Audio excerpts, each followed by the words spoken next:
En este video hablaremos acerca del metabolismo microbiano explicado por Chavarría García, Inés Monserrat, González Baños, Isabel, Ramos Telles, Carla Refugio y Sara de Teolos Fernando José. Químicas requeridas para la generación de energía y los nutrientes que necesita para vivir y reproducirse los microorganismos.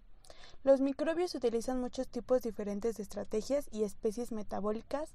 A menudo pueden ser diferenciados unos de otros sobre la base de características metabólicas. El crecimiento microbiano requiere la formación de estructuras complejas como proteínas, ácidos nucleicos, polisacáridos y lípidos a partir de elementos preformados en el medio de crecimiento o ser sintetizados por la propia célula a su vez. Este crecimiento necesita de una fuente de energía para ser llevado a efecto. Todo este proceso se designa con el nombre de metabolismo, que se define como las rutas generadoras de energía o degradativas, y la segunda categoría sería el anabolismo, que son rutas consumidoras de energía o biosintéticas. La función química esencial del metabolismo productor de energía es la de sintetizar moléculas orgánicas que poseen un alto nivel de energía potencial en forma de enlaces ricos en energía, la que luego es acoplada por medio de reacciones a las vías anabólicas. Como se puede ver en el esquema a pantalla, se visualiza la asociación entre estos procesos y el rol que desempeña el ATP como un agente acoplador entre la síntesis y el catabolismo. Y podemos ver el catabolismo, la biosíntesis y la fotosíntesis. Después tenemos los tipos de metabolismo microbiano. Se clasifican con base a 3 criterios. El primer criterio sería la forma como el organismo obtiene el carbono para la construcción de la masa celular, teniendo en esto 3 puntos, que sería el autótrofo, que es el carbono se obtiene del dióxido de carbono, el heterótrofo, donde el carbono se obtiene de compuestos orgánicos, y el mixótrofo, donde el carbono se obtiene tanto de compuestos orgánicos como fijando el dióxido de carbono. El segundo criterio sería la forma en la que el organismo obtiene los equivalentes reductores para la conservación de energía o en las reacciones biosintéticas. Tenemos 2 puntos, que sería el litótrofo, que son los equivalentes reductores, donde se obtienen compuestos inorgánicos, y el organótrofo, los equivalentes reductores se obtienen de compuestos orgánicos. Y el tercer criterio sería la forma en la que el organismo obtiene la energía para vivir y crecer, donde se encuentran otros 2 puntos, que sería el quimiótrofo, donde la energía se obtiene de compuestos químicos externos, y el fotótrofo, donde la energía se obtiene de la luz. Después tenemos la creación de la energía. Como ya habíamos mencionado antes, tenemos al anabolismo y el catabolismo. El anabolismo es el conjunto de reacciones con las que los organismos vivos sintetizan las biomoléculas que lo componen, los hidratos de carbono, proteínas, lípidos y ácidos nucleicos, a partir de compuestos presentes en la célula. La energía necesaria para reacciones anabólicas es provista por moléculas de ATP. La fotosíntesis, biosíntesis de ácidos grasos y aminoácidos son ejemplos. Degradación de carbohidratos. Son todos aquellos cambios bioquímicos que ocurren en nuestro organismo y se llevan a cabo mediante 2 fases: catabolismo y anabolismo. El catabolismo está encargado en producir energía para generar ATP. El ATP generado, que es una molécula de alta energía, ayuda a la etapa del anabolismo. Este ATP ayudará a que los nutrientes se conviertan en precursores intracelulares. La utilización del ATP va a generar a que se produzca ADP. A esto se le llama un ciclo ATP-ADP. Nivel de metabolismo. En el nivel 1 existe una interconversión de polímeros en monómeros, como proteínas, ácidos nucleicos y lípidos. En el nivel 2 existe la interconversión de monómeros compuestos más sencillas como aminoácidos, nucleótidos, azúcares y ácidos grasos. En el nivel 3, la degradación final a compuestos inorgánicos como intermediarios metabólicos, como es el ejemplo de piruvato, acetil, en las moléculas más sencillas como por ejemplo H2-agua, aminoácido y dióxido de carbono. Es importante que el ser humano necesita ingerir carbohidratos obtenidos de la dieta en productos ricos en carbohidratos, como son las frutas, tubérculos, cereales, leche. En tubérculos podemos encontrar el almidón, la leche, la lactosa, en las frutas la fructosa. Pero, ¿qué sucede con todas estas sustancias? Nosotros, al ingerir un alimento, se libera saliva, que viene de una primera enzima llamada alfa-amilasa. Esta comenzará la digestión del almidón para que se degraden moléculas más sencillas como la maltosa, las dextrinas. Todo esto se deglute y se transporta a través de nuestro tracto digestivo. Hasta que llegue por el estómago, actuará la enzima amilasa, hasta que es inactivado por el pH del estómago. Y después del estómago, los alimentos procesados mecánicamente pasan por el intestino delgado, ahí en el páncreas. En el páncreas va a verter la amilasa pancreática y continúa separando todas las unidades que conforman el almidón hasta convertirlo en glucosa simple. En el intestino aparece la dextranasa, que son las enzimas que se encargan de romper los enlaces del almidón y libera unidades de glucosa que forma el almidón. Las disacaradisas, que son enzimas que van a encargarse de romper los enlaces glucosídicos y liberan además de la glucosa, galactosa y fructosa. La síntesis de carbohidratos se lleva a través de procesos. La gluconeogénesis es el proceso a través del cual se obtiene la glucosa a partir de otras sustancias no glúcidas. La formación de moléculas nuevas de glucosa a partir de precursores que no son carbohidratos ocurre principalmente en el hígado. Estos precursores son el lactato, el piruvato y el glicerol. En determinadas situaciones, el riñón puede producir pequeñas cantidades de glucosa. Entre las comidas se mantienen concentraciones sanguíneas adecuadas de glucosa por medio de la hidrólisis del glucógeno hepático. Cuando se agota el glucógeno hepático, la vía de gluconeogénesis proporciona al organismo la cantidad de glucosa adecuada. El cerebro y los eritrocitos dependen exclusivamente de la glucosa como fuente de energía. La glucogénesis. La síntesis de glucógeno ocurre después de una comida cuando la concentración sanguínea de la glucosa se eleva. Se sabe desde hace mucho tiempo que justo después de ingerir una comida con carbohidratos ocurre la glucogénesis. La glucogénesis es el proceso a través del cual se obtiene la glucosa a partir de la degradación de otros azúcares, como lactosa y sacarosa. Este proceso está estimulado por la insulina. La glucogenólisis es el proceso catabólico y hace referencia a la degradación de glucógeno o glucosa 6-fosfato.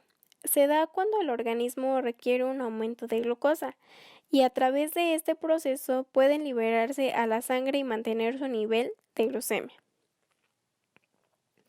Tienen lugar en casi todos los tejidos, aunque de manera especial en el músculo y en el hígado debido a la mayor importancia del glucógeno como combustible de reserva en estos tejidos.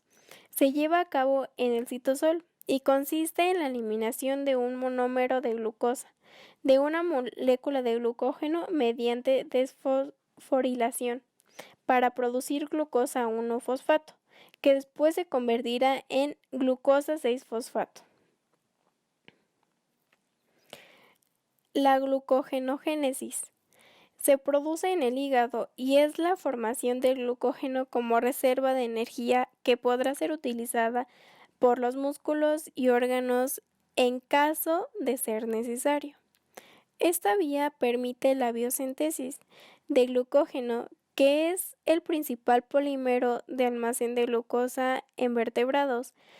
Es importancia el glucógeno en el almacenamiento en el tejido muscular. Metabolismo de los carbohidratos. Este proceso comienza en la boca, lugar donde actúa la saliva que descompone los almidones. Luego pasa al estómago, en donde gracias al ácido clorhídrico la digestión continúa. pasa al intestino delgado, donde actúan enzimas como la amilasa y la maltasa. Esas enzimas transforman los hidratos de carbono complejos en simple, como glucosa, fructosa y galactosa. A partir de ahí, estos azúcares simples pasan al torrente sanguíneo para utilizarse como combustible. De esta forma se explica tanto la síntesis de carbohidratos como la metabolización de los carbohidratos dentro de nuestro organismo. Los carbohidratos son moléculas que se componen de carbono, hidrógeno y oxígeno. Son el combustible principal del cerebro, el sistema nervioso central y los músculos durante la actividad física. Ahora hablaremos de las rutas metabólicas de los carbohidratos. Glucólisis. La glucólisis es la vía metabólica encargada de oxidar la glucosa y así obtener energía para la célula. La glucólisis se realiza en todas las células del organismo, específicamente se produce en el citosol celular. La ruta metabólica inicia con la glucosa 6-fosfato y termina con dos moléculas del piruvato. Consiste en 10 reacciones enzimáticas consecutivas que convierten a la glucosa en dos moléculas del piruvato. El otro es capaz de seguir otras vías metabólicas y así continuar entregando energía al organismo. Durante la glucólisis se obtiene un rendimiento neto de dos moléculas de ATP y dos moléculas de NADH. El ATP puede ser usado como fuente de energía para realizar trabajo metabólico, mientras que el NADH puede obtener diferentes destinos. Puede usarse como fuente de poder reductor en reacciones anabólicas. Si hay oxígeno, puede oxidarse en la cadena respiratoria, obteniendo 5 ATPs, 2.5 por cada NADH. Si no hay oxígeno, se usa para reducir el piruvato lácteo, fermentación láctica, o a dióxido de carbono y etanol, fermentación alcohólica, sin obtener adicional de energía. La primera fase consiste en transformar una molécula de glucosa en dos moléculas de gliceraldehído, una molécula de base de energía, mediante el uso de 2 ATP. Esto permite duplicar los resultados de la segunda fase de obtención energética. En la segunda fase, el gliceraldehído se transforma en un compuesto de alta energía cuya hidrólisis genera una molécula ATP, y como se generaron dos moléculas de gliceraldehído, se obtienen en realidad dos moléculas ATP. Esta obtención de energía se logra mediante el acoplamiento de una reacción fuertemente exergónica después de una leve endergónica. Glucólisis anaeróbica. La glucólisis anaeróbica generalmente sucede en las células musculares, particularmente del músculo esquelético, que se contrae vigorosamente. El piruvato formado en la glucólisis, al no poder oxidarse más por falta de oxígeno, se reduce al lactato. Glucogénesis. La glucogénesis es un proceso catabólico llevado a cabo en el citosol que consiste en la remoción de un monómero de glucosa de una molécula de glucógeno mediante la fosforilación para producir glucosa 1-fosfato, que después de convertirla en glucosa 6-fosfato, intermediario de la glucólisis. Es un proceso que requiere un grupo específico de enzimas citosolíticas, la, la glucógeno fosforilasa, que segmenta secuencialmente los enlaces glucosídicos, la fosfoglucomutasa, que convierte la G1P en G6P, la cual puede hidrolizarse a glucosa en hígado o seguir la vía glucolítica hígado y músculo. Y por último, la glucólisil transferasa 1,4 y la amilo 1,6 glucosidasa, que se encarga de hidrolizar las ramificaciones. Su deficiencia produce la enfermedad de Cori y la enfermedad del Pompe. Gluconeogenesis. Permite la biosíntesis de la glucosa y glucógeno a partir de los precursores no glucídicos. Incluye la utilización de varios aminoácidos, lactato, piruvato, glicerol y cualquiera de los intermediarios del ciclo de ácidos tricarboxílicos o ciclo de Krebs como fuentes de carbono para la vía metabólica. La glucogenesis tiene lugar casi exclusivamente en el hígado, 10% en los riñones. Es un proceso clave, pues permite a los organismos superiores obtener glucosa en estados metabólicos como el ayuno. Ciclo de Krebs. Es una ruta metabólica, es decir, una asociación de reacciones químicas que forman parte de la respiración celular en todas las células aeróbicas.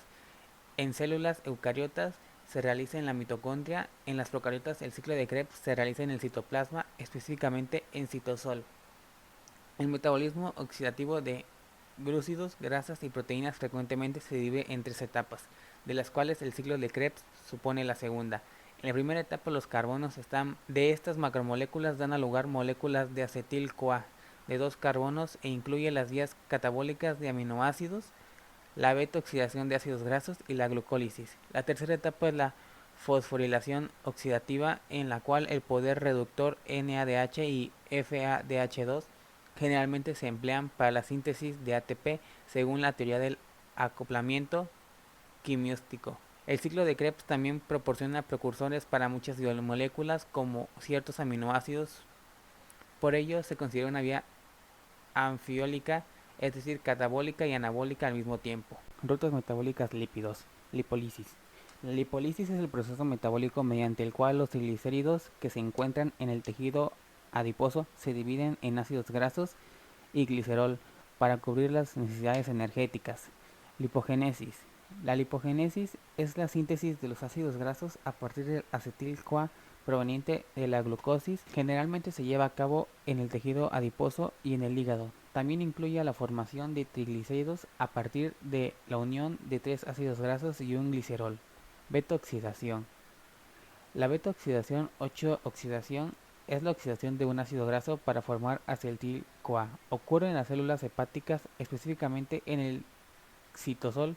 La ruta se complementa cuando el acetil-CoA formado ingresa a la mitocondria hepática por medio de la carnitina para ser oxidado y transformado en energía dentro del ciclo de Krebs. Cetogénesis. La cetogénesis ocurre en el hígado, específicamente en la matriz mitocondrial de las células hepáticas. El proceso se inicia con la condensación de 2 moléculas de acetil-CoA para iniciar la formación de los cuerpos cetónicos acetoacetato, acetona y beta hidroxibutirato. La cetogénesis ocurre por la oxidación de los ácidos grasos y aumenta en situaciones de ayuno prolongado o diabetes descompensada. Metabolismo de las proteínas. Anabolismo proteico. A las acciones destinadas a la creación de estructuras se le denomina en general anabolismo. El organismo precisa de aminoácidos continuamente para llevar a cabo la formación de proteínas, ya sean por desgaste, por destrucción producida por la patología o para favorecer el crecimiento corporal. El anabolismo proteico ocurre si en la dieta hay cantidad suficiente de hidratos de carbono y grasas. En caso contrario, las proteínas se utilizan como fuente de energía. Catabolismo proteico. En el cuerpo utiliza a diario proteínas para desarrollar sus múltiples funciones corporales. El catabolismo hace referencia a las acciones destinadas al uso de las proteínas que produce su inevitable degradación, tanto en el caso de proteínas corporales como aquellas que producen de la dieta. Metabolismo de los ácidos nucleicos. Las rutas biosintéticas de ambos tipos de biomoléculas se presentan muy entrelazadas, compartiendo fuentes comunes de nitrógeno, tipos de reacciones y metabolismos intermediarios. El nitrógeno molecular es muy abundante en la atmósfera terrestre, pero no es reactivo químicamente. Únicamente algunas especies son capaces de incorporar las moléculas orgánicas en un proceso denominado fijación. Aunque es un elemento químico esencial para los seres vivos, la mayor parte del nitrógeno orgánico está en una circulación pasando en un organismo a otro. La fijación aporta el remanente que se va perdiendo para mantener constante la cantidad total circulante. Los vertebrados reciben todo su nitrógeno a través de la ingestión de proteínas y de ácidos nucleicos. Las rutas biosintéticas de aminoácidos y nucleótidos comparten una necesidad común de nitrógeno y como su forma orgánica es más bien escaso, obliga a los seres vivos a procesar de manera más económica posible tanto el amoníaco como todas las biomoléculas nitrogenadas. Así los aminoácidos y los ácidos nucleicos normalmente se recuperan y se reutilizan, y las rutas biosintéticas funcionan cuando las moléculas presentes son insuficientes para garantizar la formación de proteínas y ácidos nucleicos. Como conclusión de este tema, el metabolismo es un proceso continuo de intercambio de sustancias, energía e información con el medio, que caracteriza a todos los seres vivos y consta de 2 vertientes, el anabolismo y el catabolismo. Los seres vivos necesitan energía para producir sus actividades. Existen diversas formas de adquirirlas. Las plantas realizan la fotosíntesis para obtener la glucosa, que será el punto de partida para la obtención de ATP, por medio del ciclo de Krebs. Del mismo modo, los animales a través de los alimentos y ayudados de procesos de metabolismos obtienen los compuestos necesarios para la producción de energía. Es por eso que es importante que nosotros necesitemos un mínimo número de nutrientes diario para obtener la energía que necesitamos para nuestra vida normal. Por eso se considera, al igual que la glucólisis, degradación de la glucosa una vía central del metabolismo.